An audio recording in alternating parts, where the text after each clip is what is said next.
Hľadám stratenú mladosť. Som tu, keď som mal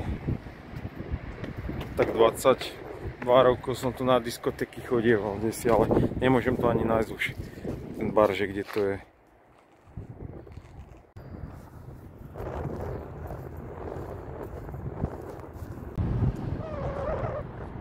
...25. januára. Voda teplejšia ako u nás v lete niekde.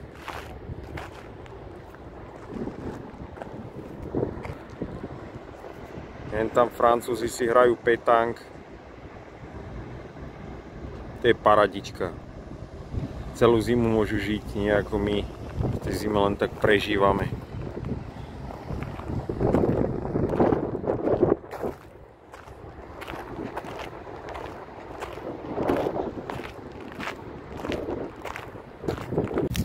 Tuto sa vo Francúzsku protestuje.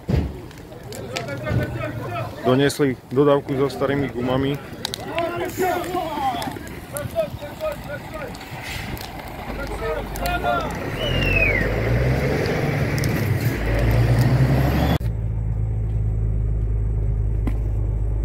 Jedna 11. 6 hodín idem z Marseille po takýchto cestičkách až do Lyonu.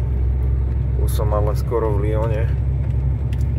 Po takýchto oných sa motám.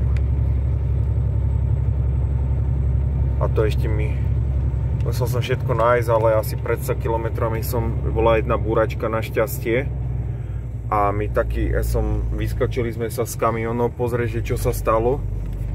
A taký Francúz mi poradil túto cestu, ktorá je celkom fajn. Inak by som sa dosť trápil. Tak ešte jeden kopec a už som potom na dobrej ceste.